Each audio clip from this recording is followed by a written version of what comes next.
अगर आप सोचते हैं कि फिजियोथेरेपी एक ब्लैंकेट ट्रीटमेंट है, एक फ्री साइज टी शर्ट है जब सबको फिट हो जाएगी, ऐसा आप गलत सोचते हैं। इससे आपको नुकसान हो सकता है फायदे की बदले।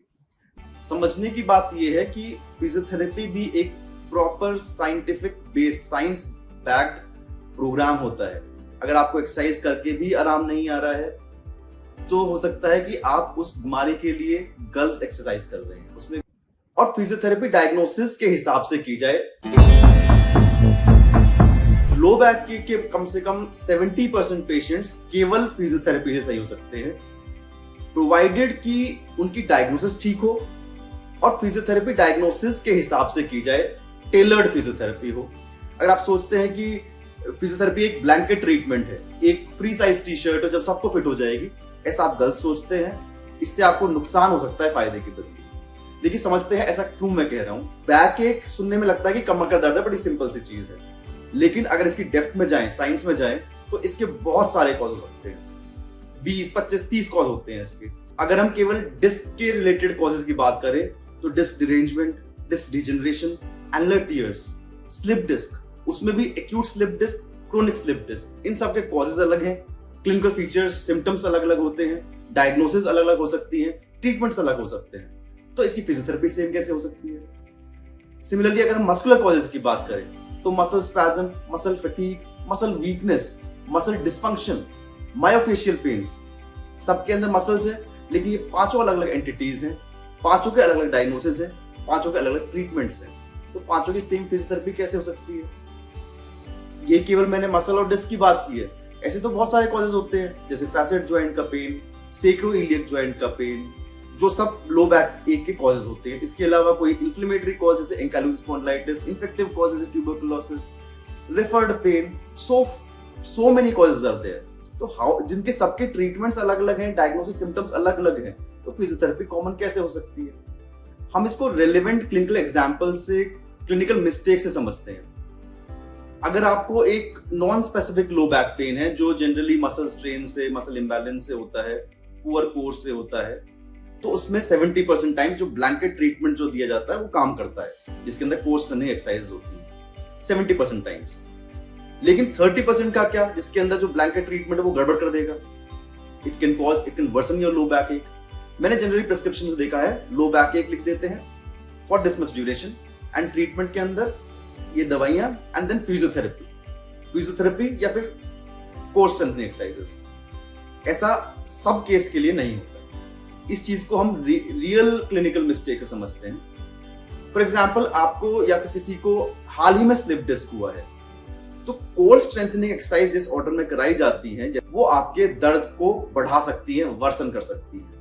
एक्यूट स्लिप डिस्क के लिए, जो हाल ही में स्लिप डिस्क हुआ है, उसके लिए एक स्पेसिफिक प्रोटोकॉल होता है, स्पेसिफिक प्रोटोकॉल डिजाइन है, इसको मैकेंजी प्रोटोकॉल कहते हैं। इसको फॉलो किया जाए तो ही आपके इंप्रूवमेंट आएगी। अगर जनरल जो ब्लैंकेट ट्रीटमेंट है, ब्लैंकेट फिजियोथेरेपी है, उसको गड़बड़ कर सकती है, दर्द को बढ़ा सकती है।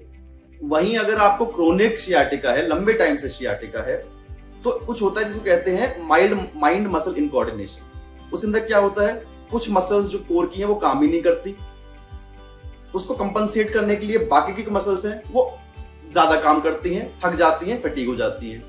तो फिजियोथेरेपी इस कंडीशन में ऐसा स्पेसिफिक प्रोग्राम होना चाहिए कि जो मसल्स काम नहीं कर रही हैं उनको रिक्रूट करे, उनसे काम करवाए। जो मसल्स ओवरवर्कड हैं उनको रेस्ट मिले और रेस्ट के बाद उनको स्ट्रेंथन किया जाए।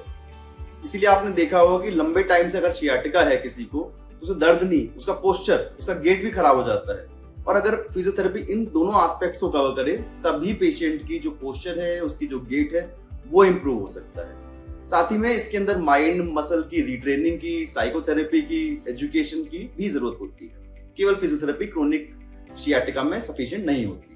एक एग्जांपल और लेते हैं। अगर मान लीजिए किसी पेशेंट को स्पाइन का ट्यूमर है, या इन्फेक्शन है, ट्यूबरकुलोसिस है, कोडा इक्वाइना है, या कोई बड़ी स्लिप डिस्क है, तो इसको हम कहते हैं रेड फ्लैग साइंस। इन कंडीशंस में फिजियोथेरेपी टोटली करनी ही नहीं चाहिए। फिजियोथेरेपी इन इटसेल्फ, किसी भी फॉर्म की फिजियोथेरेपी इस बीमारी को बढ़ा सकती है। रेड फ्लैग साइंस जो है एक टोटली डिफरेंट टॉपिक है, हम किसी और वीडियो में इसके बारे में बात करेंगे। लेकिन आपके लिए समझना जरूरी ये है कि कुछ कंडीशंस के अंदर फिजियोथेरेपी टोटली कॉन्ट्राइंडिकेटेड है। एक और एग्जांपल देखते हैं। अगर मान लीजिए किसी को गठिया बाई की वजह से कमर में दर्द है, जिसको हम एंकाइलोसिस स्पॉन्डिलाइटिस बोलते हैं, तो कोर स्ट्रेंथनिंग एक्सरसाइजेज या कोई भी मैकेंजी प्रोटोकॉल का कोई रोल नहीं।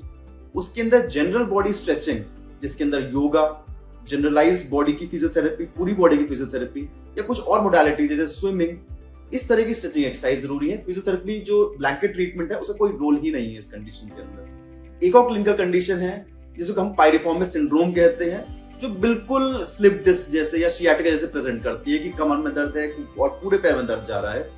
अचंभे की बात यह है कि ये लो बैक एक का कारण है, लेकिन ये लो बैक की प्रॉब्लम ही नहीं है, ये प्रॉब्लम है कूल्हे की। इसके अंदर स्पेसिफिक हिप एक्सरसाइज होती है, इसके लिए डिजाइन वो करनी चाहिए, और कोर स्ट्रेंथनिंग एक्सरसाइज या मैकेंजी प्रोटोकॉल का इसके अंदर कोई रोल नहीं होता है। ये तो चंद एग्जांपल्स हैं, कुछ एग्जांपल्स हैं। अगर लिस्ट देखी जाए तो ये लिस्ट एंडलेस है, बहुत लंबी लिस्ट है।